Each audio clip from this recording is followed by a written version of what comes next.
D'habitude, on nous parlait de 5 types d'aliments, à savoir les glucides, les lipides, les protéines, les sels minéraux et les vitamines. Mais depuis un certain temps, les spécialistes de la nutrition approfondissent des études sur un nouveau type d'aliment appelé 6e nutriment. Cette autre catégorie est composée de ce qu'ils ont dénommé les fibres alimentaires. Tout comme les autres aliments, ces fibres jouent un rôle bien déterminé pour le bon fonctionnement de l'organisme, c'est-à-dire nettoyer le tube digestif. Beaucoup de recherches ont été menées sur cette nouvelle découverte et un Guinéen s'est brillamment illustré dans ce sens.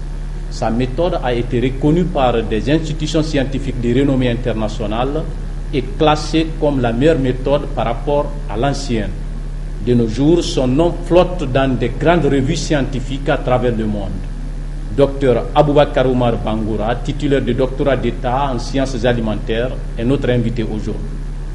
Bonsoir, Dr Bangoura. Bonsoir, Monsieur Pendessa. Et merci d'être venu sur le plateau de Week Invité. Merci beaucoup, je suis très ravi d'être avec vous aussi. Voilà, nous allons parler aujourd'hui de l'alimentation. Vous avez travaillé sur ce qu'on a appelé 6e nutriment. Nous allons en parler, mais tout de suite, on va commencer sur l'impact de ce que nous mangeons sur notre santé ou notre environnement.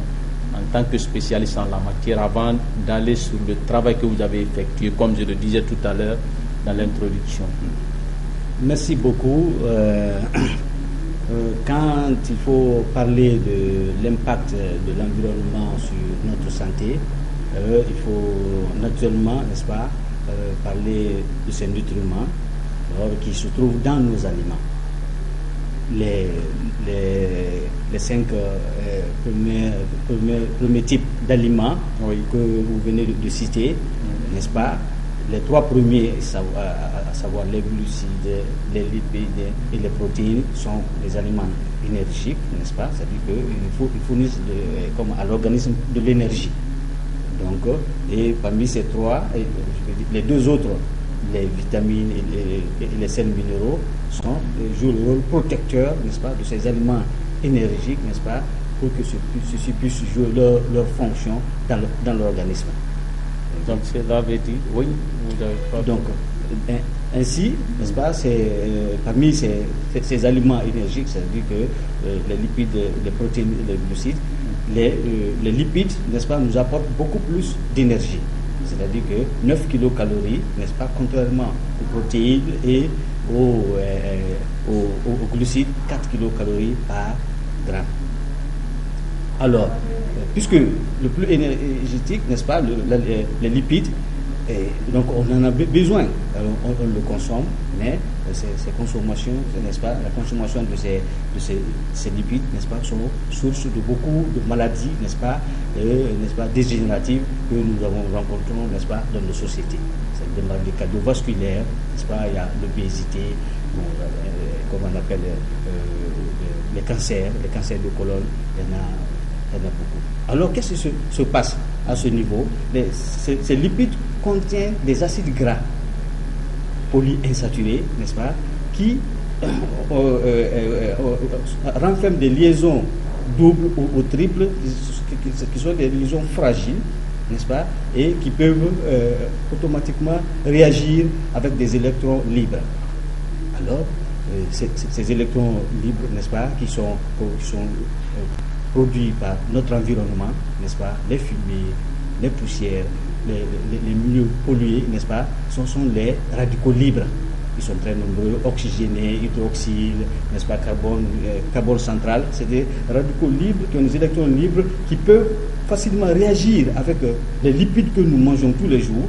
Et le résultat de ces réactions sont des réactions de peroxydation qui nous fournissent des substances athérogéniques toxiques pour notre organisme. Donc une fois ils sont dans le sang, n'est-ce pas, ils se régénèrent et finalement nous aboutissons à la formation des thromboses, c'est-à-dire que des caillots de sang, n'est-ce pas, qui peuvent de temps à autre, n'est-ce pas, boucher les veines qui doivent, comme on appelle, conduire le sang. Vous avez les maladies cardiovasculaires. Voilà, et si je vous comprends bien, vous avez parlé de ces 5 catégories d'aliments. Je comprends par là qu'on ne mange pas seulement pour se remplir le ventre, mais on mange parce que chaque catégorie d'aliments joue un rôle très important dans notre organisme. Mais j'ai compris également dans vos explications qu'il y a certains aliments qui puissent nous créer des problèmes sanitaires. Et en entretien, avant de passer à l'antenne, vous nous parliez de la nouvelle catégorie d'aliments que vous avez appelé, vous les scientifiques, le 6e nutriment. Parlez-nous un peu du rôle que ces aliments jouent. Oui, c'est les fibres alimentaires. Les fibres alimentaires sont différents. On dit c'est parce qu'ils n'étaient pas comptés, n'est-ce pas, comme 5 nutriments. La simple raison est que ces fibres n'arrivent pas dans le sang, ne sont pas digérés jusque dans le sang, n'est-ce pas, pour qu'ils soient, comment on l'appelle, transportés dans les cellules bougeuses. Non, ils se limitent dans les tubes digestifs, c'est-à-dire que dans les colonnes. Alors, ils vont jouer le rôle, comment on appelle, ils vont nettoyer les tubes digestifs, n'est-ce pas? Ils vont, comment on appelle, purifier, n'est-ce pas? Nettoyer les tubes digestifs de ce contenu, parce que les tubes digestifs doivent être, comment on appelle, constamment nettoyés. Et c'est pourquoi la plupart des maladies, n'est-ce pas, les cancers, autres là, des colonnes sont dues au temps de transit du bol alimentaire, n'est-ce pas, dans les colonnes. Alors, n'est-ce pas, si, comme dans les tuyaux, où les conduites d'eau, et quand au fur et à mesure l'eau passe, laisse des dépôts. Il fait des dépôts et ces dépôts vont conduire, n'est-ce pas, à des corrosions du tuyau. Finalement, les tuyaux, c'est pourquoi on change même les tuyaux à des tuyaux galvanisés. C'est la même chose qui se passe au niveau du tuyau, comme des colonnes, n'est-ce pas? Si vous mangez, à chaque fois, il y a des dépôts. Les graisses qui se déposent dans les parois, comment on appelle, du côlon intestinal. Alors, le fait que quand vous comparez les colonnes d'un nouveau-né ou d'un enfant d'un an, c'est vite, c'est très vite. Et vraiment, il y a, comment on appelle, les aliments, c'est propre. Mais comparé à un monsieur de 45 ans, au fur et à mesure qu'on mange, il y a des dépôts. Notre tube digestif. Alors, ça nous arrive à des constipations, n'est-ce pas? Et ces matières qui sont déposées peuvent, comment on appelle, s'oxyder facilement, n'est-ce pas? Peuvent s'oxyder et fournir des substances toxiques qui peuvent attaquer les parois des colonnes. Vous avez les cancers de colonne, par exemple. Donc, comment on appelle, c'est pourquoi il est très important de nettoyer, n'est-ce pas? Le côlon, c'est pas comme dans le tuyau où on va envoyer une pression ou bien mettre, comment on appelle, des substances. Il faut nettoyer. Avec quoi? C'est avec les fibres alimentaires. Ils sont de deux sortes, les fibres solubles et insolubles. Donc, vous allez voir même dans, comment on appelle, une bonne digestion avec les fibres qu'on obtient, comment on appelle, généralement dans les fruits et légumes. Et certains céréales, ils ont leur source. Alors, donc les fibres alimentaires ont pour source les céréales. Les céréales, surtout comment on appelle, les fruits et légumes. Donc c'est d'où aussi l'importance aussi de la consommation des fruits et légumes, n'est-ce pas? Il y a les fibres comment on appelle, solubles, ça c'est le cas insolubles, vous allez voir dans les feuilles, dans certaines feuilles, dans certains aliments beaucoup plus fibreux ou des formes de ligands, vous les mangez, ils ne sont même pas digérés, mais ils vont sortir accompagnés des substances gluantes, n'est-ce pas? Vous allez voir, si vous faites attention à votre sel, vous allez avoir peur, mais vous avez fait une bonne digestion. Ça fait un nettoyage. Il faut que ce soit constant, comme ça là, pour vous débarrasser, comme on appelle. Alors les fibres solubles, n'est-ce pas, qui m'intéressent plus particulièrement, n'est-ce pas, on appelle fiber salt en anglais, n'est-ce pas, c'est les fibres solubles, n'est-ce pas, du rang 2, n'est-ce pas, qui, comme on le donne solide, n'est-ce pas, qu'on peut mettre dans l'eau, n'est-ce pas, du lait, du bois, comme on appelle, tu as mis du sucre, n'est-ce pas, comme on appelle, vous mangez, vous pouvez boire. Ils vont jouer le même rôle que les fibres, comme on appelle, insolubles, mais aussi ces fibres, n'est-ce pas, parce que c'est les chaînes de glucose qui est à 2000 d'atomes liés, n'est-ce pas, ils peuvent être attaqués par certains microbes, donc vous contribuez à la fermentation de certains composés organiques et les faire. Donc ils ont beaucoup d'autres rôles, n'est-ce pas, c'est des sucres, vous pouvez les manger comme des sucres, ils ne sont pas digérés, ils n'augmentent pas le taux de glycémie, ou ce qui fait d'ailleurs, n'est-ce pas, la complexité de sa production, parce que le glucose qui est formé après l'hydrolyse enzymatique, n'est-ce pas, de ces fibres, de fibrosol tout, qui est obtenu, je vais le préciser, par l'amidon du maïs. Nous avons le maïs chez nous, l'amidon du maïs. Donc, après l'hydrolyse enzymatique, vous avez nécessairement des petits morceaux, n'est-ce pas, en petite quantité, qui vont sortir parce que le temps d'hydrolyse n'est pas tellement élevé, mais des morceaux de glucose qui, quand vous le laissez, peuvent augmenter le taux de glycémie, d'où vous allez aller, n'est-ce pas, la défaite. Donc, il faut l'éliminer. C'est ce qui fait la complexité. Donc, la méthode ancienne qu'on dit aujourd'hui, cation exchanging chromatographie for disruptive fiber surtout, cation exchanging a été remplacée par yeast application for disruptive fiber surtout. Ça, c'est une méthode que nous avons. Voilà, si je comprends bien, pour obtenir ces fibres alimentaires, il y a eu une procédure à suivre sur le plan scientifique. Oui, bien sûr.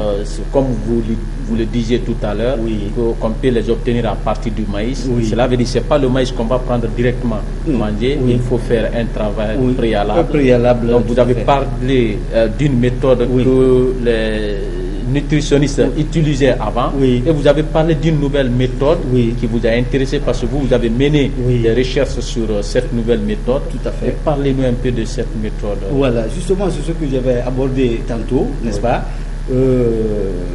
Contrairement à l'ancienne méthode de cation exchange de chromatographie, c'est une méthode qui utilise des substances chimiques, n'est-ce pas, beaucoup, n'est-ce pas, et une méthode très difficile à réaliser, justement, avec des coûts élevés. Mais juste pour retirer les morceaux de glucose qui sont formés, n'est-ce pas, après l'hydrolyse enzymatique.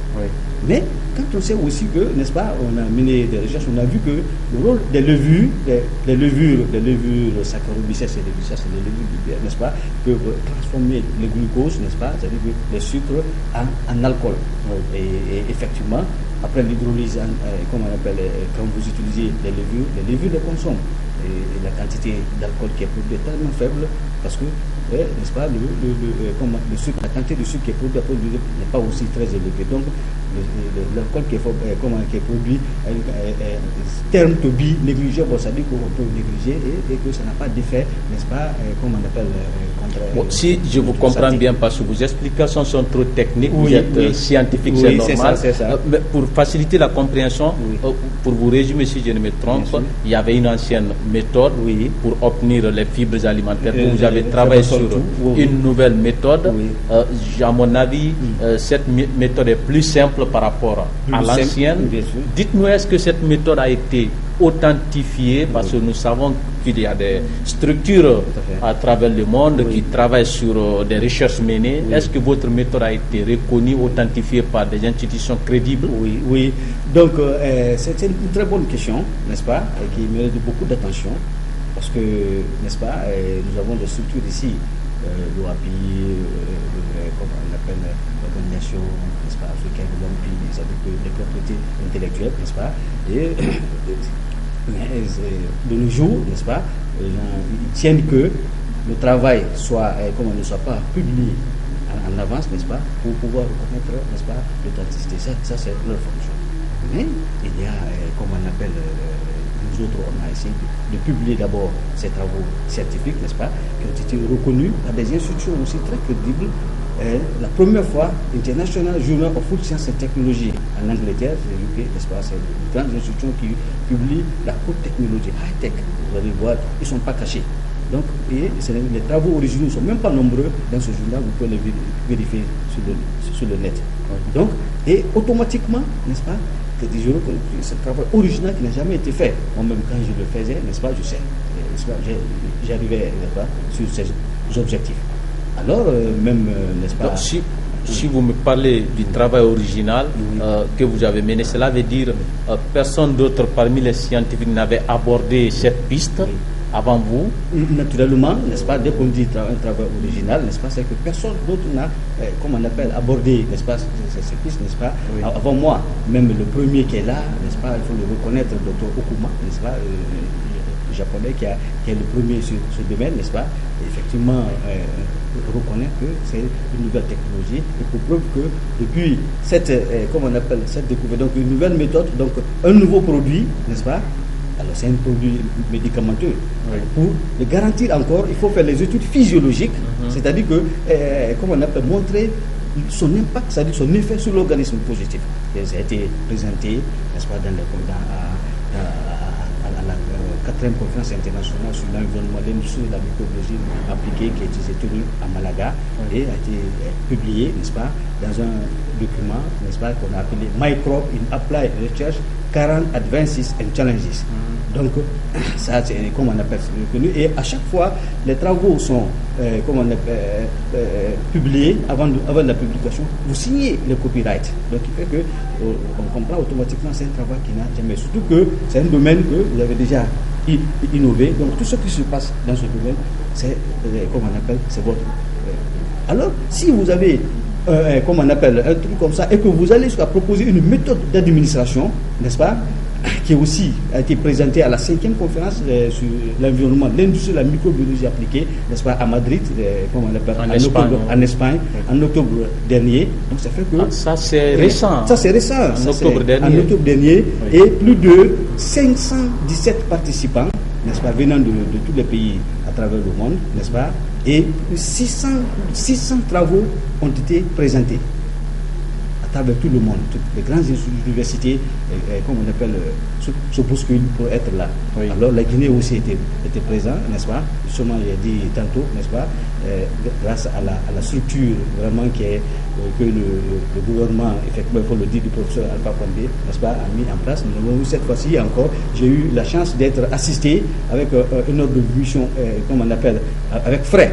Alors, c'est travaux, je vois un bouquin avec vous. Oui, donc parmi les travaux, les 600 travaux présentés, les travaux, les originaux, les travaux les plus intéressants ont attiré l'attention et on les a regroupés, n'est-ce pas, une centaine, n'est-ce pas, dans ce bouquin qu'on a appelé, n'est-ce pas, Industrial, Medical and Environmental Applications of Microorganisms, Current Statute and Trends. C'est-à-dire que, comme vous avez, n'est-ce pas, c'est l'application industrielle, médicale, n'est-ce pas, environnementale, n'est-ce pas, sur le microbe, sur les micro-organismes. Oui, voilà. Alors, ça c'est, comme on appelle, c'est l'actuel, vraiment. Lors de notre entretien, vous m'avez même montré quelque part là où on cite la Guinée-Conakry, représentée par Dr Bangoura. Oui. Ça c'est intéressant, oui. Cela veut dire que vous représentez la Guinée à des grands rendez-vous scientifiques bien sûr. À travers le monde. Bien sûr. Alors, j'avais oublié de vous présenter, ça c'est le badge que j'ai tenu à Madrid, n'est-ce pas?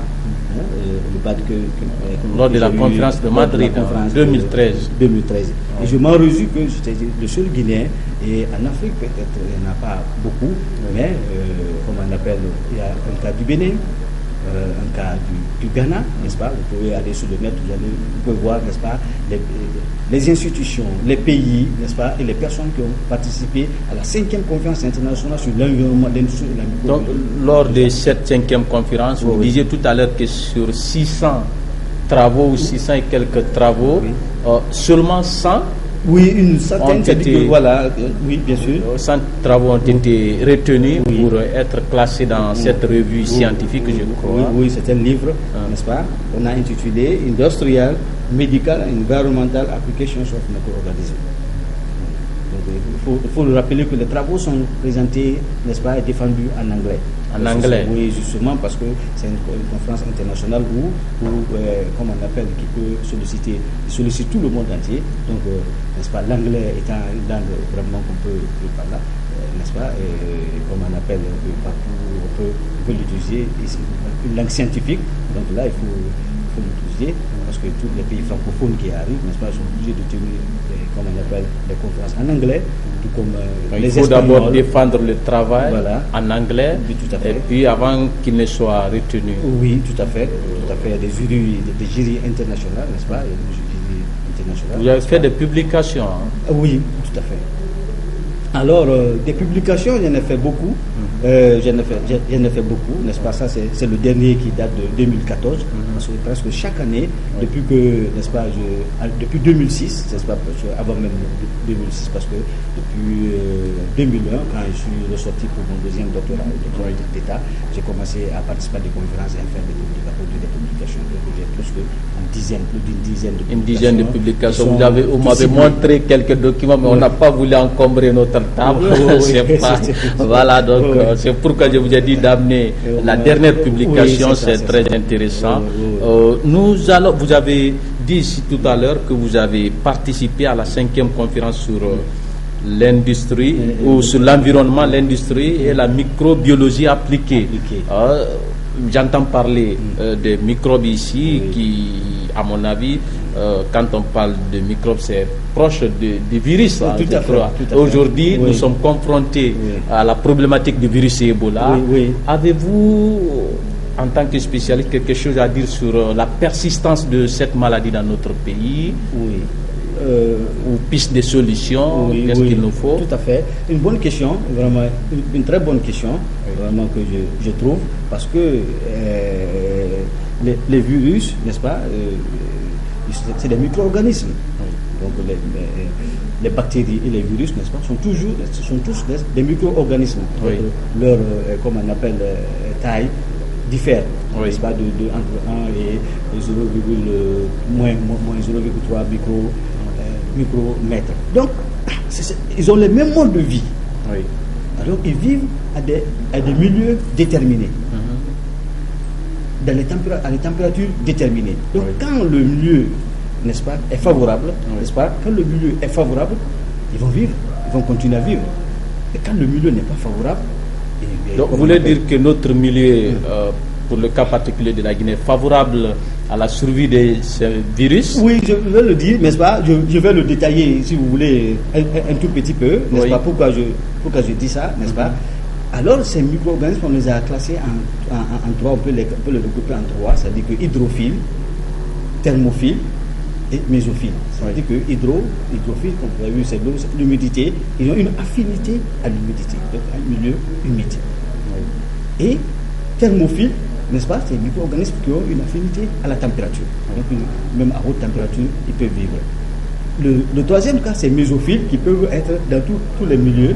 Alors, mais tenez-vous tranquille que c'est plus facile d'ailleurs d'éliminer les mésophiles par, n'est-ce pas, un changement brusque de température. Donc, c'est ce qu'on appelle coup de bélier en génie chimique. Quand dans les tuyauteries, n'est-ce pas, quand l'eau, les conduites d'eau chaude et d'eau froide se rencontrent, n'est-ce pas, d'un trait, ça fait pouf, ça fait un coup de bélier et les tuyaux s'éclatent. Vous avez vu? Donc, c'est comme ça, on dit avec un changement brusque de température, n'est-ce pas, qui n'est pas lieu souvent chez nous. N'est-ce pas, dans les pays occidentaux, les pays où il y a les 4 saisons, vous allez voir, en hiver, la température chute jusqu'à l'eau de congélation 0 degré, jusqu'à moins 1, moins 2, jusqu'à moins 30 degrés Celsius. Donc c'est une température très très basse qui, les virus thermophiles ne peuvent pas exister. Donc, et vice-versa, n'est-ce pas, les autres ne peuvent pas vivre aussi à une grande température.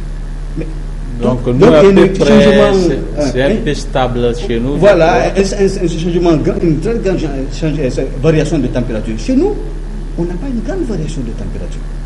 De 5 degrés à la moyenne, ça ne peut pas aller jusqu'à 20 et puis 30 et quelques, n'est-ce pas? Alors, c'est un qui n'est pas chaud, alors c'est un milieu qui est favorable réellement pour le développement des micro-organismes.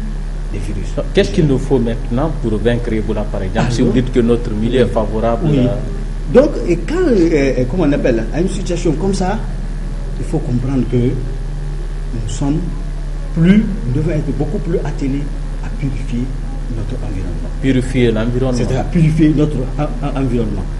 Alors, parce que quand les virus arrivent, n'est-ce pas, ils vont rester, ils vont perdurer parce que toujours le moment, quand la température est très favorable. Vous, par exemple, n'est-ce pas, la tenue que vous portez comme ça, vous allez vous porter en Guinée ici, comme on appelle, du janvier à décembre. Oui. Mais vous ne pouvez pas, en hiver, vous ne pouvez pas porter les mêmes tenues que vous allez porter en été, comme on appelle dans les pays dans les autres pays. Vous ne pouvez pas. Oui. Donc, il y a une grande, comme on appelle, variation de température, n'est-ce pas, et qui fait que, n'est-ce pas, les virus, quand ils viennent chez nous, il n'y a pas de grande variation. Donc, alors, le plus important est que nous devons beaucoup plus éviter que les virus n'arrivent dans notre pays. Parce que nous savons que quand ça arrive, aujourd'hui, ça pose beaucoup de problèmes. Les gens disent, mais est-ce que Ebola, c'est juste à durer? Non, c'est le milieu qui est, n'est-ce pas, favorable. Alors, il faut purifier, il faut chercher. Donc, il faut mettre des programmes qu'il faut pour que notre environnement soit purifié, n'est-ce pas? C'est-à-dire que, bien organisé, c'est-à-dire que qui contre d'ailleurs toutes les maladies et infections, n'est-ce pas? Donc pour nous, si le climat guinéen est favorable à la vie des microbes ou des virus, il faut éviter leur arrivée dans notre pays. Et si par malheur ils arrivent, la solution c'est de purifier à tout moment l'environnement. C'est comme ça que j'ai résumé vos solutions. Je ne sais pas si je suis dans votre esprit. Oui, vous êtes dans votre esprit. Mais notre température, il ne faut pas dire que c'est une très mauvaise température, parce que ça a des avantages. Vous n'avez pas besoin de construire des maisons étanches où il faut contrôler la température. Les gens sont dans les maisons à tout, même quand tu peux voir le dehors, au dehors. Mais on ne peut pas faire ça dans les pays comme on appelle occidentaux, par exemple, où vous allez mourir. Donc, ça a des avantages. On n'a pas besoin de certains trucs, nécessaire beaucoup de, comment on appelle, d'investissement pour faire vivre certaines, comment on appelle, basses populations. Alors quand j'allais dire, n'est-ce pas, quand nous, aussi ça c'est un facteur, l'autre facteur, l'habillement, je vous ai dit, n'est-ce pas, tout ça pèse. Alors si nous purifions notre environnement, je crois que d'autres qui vivent dans les milieux très, où la variation de température est très grave, n'est-ce pas, ça a aussi de l'impact, parce que les gens meurent au froid. Donc, les gens préfèrent venir dans notre milieu quand le milieu est bien sain et bien purifié, n'est-ce pas? Et je crois que je salue que vraiment l'individu aujourd'hui qui s'implique, mais il reste beaucoup à faire. Il reste beaucoup à faire, malgré les efforts fournis. Oui, il reste beaucoup à faire. Voilà, je ne sais pas si vous avez autre chose à dire. Nous tendons vers la fin de notre entretien. Avant que je ne vous pose la dernière question, avez-vous autre chose à dire? Bon, particulièrement, je crois que moi, je dis beaucoup à un maître de conférence, donc nous avons plein de trucs à dire, des paroles, n'est-ce pas? Mais je voudrais comment profiter de cette occasion, n'est-ce pas, pour remercier vraiment des gens comme l'imam Ahmed. Qui est imam Ahmed Silla, ou comme on appelle le deuxième imam de la mosquée, comme on appelle la mosquée Kébé. Mais il est à Daboudi École, n'est-ce pas, avec l'imam Jamal. C'est vraiment ces gens qui ont été aujourd'hui, n'est-ce pas, les facilitateurs de ces rencontres. Pour que vraiment on puisse venir expliquer quelques petites notions que nous avons, n'est-ce pas, mettre à la disposition du pays, n'est-ce pas, du grand public, n'est-ce pas, et vraiment, donc je les remercie, n'est-ce pas, et ça a été une facilité parce que vous autres, vous n'avez pas posé de problème pour que nous puissions vraiment venir discuter de la science. Voilà, bon, vous savez, nous les médias aussi, nous avons des devoirs, parmi lesquels faire la promotion de la compétence. Et puis tout ce qui représente la nation, on doit les accompagner. Si vous réussissez à représenter la Guinée dans les grands rendez-vous scientifiques à travers le monde, c'est une fierté pour tous les Guinéens. Donc les médias ont leur part de soutien. C'est ce que nous avons fait. Moi, ce que j'allais vous demander, comme la dernière question, avec tous ces efforts fournis au nom de la nation, est-ce qu'avez-vous bénéficier du soutien des autorités, que ce soit autorités universitaires, autorités étatiques, je vais parler du gouvernement aussi. Oui. C'est justement, j'en parlais tout de suite, ce n'est pas facile. Vous avez vu, c'est un chemin plein d'embûches. Vraiment, nous évoluons très très difficilement. C'est un combat, ce qu'on appelle self-growing.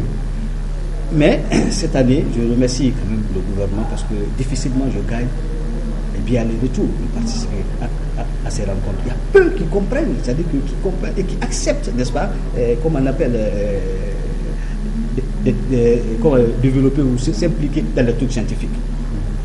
Mais cette année, n'est-ce pas, grâce à comme on appelle, à la complicité de M. le docteur de l'Université de Colombie, le gouvernement du professeur Alpha Condé, avec le chef de gouvernement, n'est-ce pas, le Premier ministre, leur structure, j'ai été accepté avec un ordre de mission et frais pour aller participer à cette rencontre. Donc, je suis très très fier, n'est-ce pas? Je vais le remercier. Quand même, je sais que pour arriver jusque-là, il y a eu beaucoup d'embûches et on continue vraiment à vivre dans les difficultés, n'est-ce pas, et qu'on n'a pas la chance, si c'est pas, comment on appelle ce que vous avez fait comme ça, de donner le point de vue, n'est-ce pas, et de contribuer, n'est-ce pas, malgré que l'État, les gouvernements nous ont aidés à nous former. Parce que si vous regardez dans ces livres-là, vous allez voir les remerciements, c'est le gouvernement guinéen et le gouvernement chinois qui ont été remerciés, n'est-ce pas, donc, qui m'ont fait ce que vraiment je suis aujourd'hui. Donc, je vous remercie quand même la Guinée. Donc, si vous dites que vous avez bénéficié du soutien des autorités universitaires, vous voulez parler, parce que vous disiez tout à l'heure, grâce à la complicité du recteur de l'université Gamal Abdel Nasser de Conakry, vous avez bénéficié du soutien du gouvernement.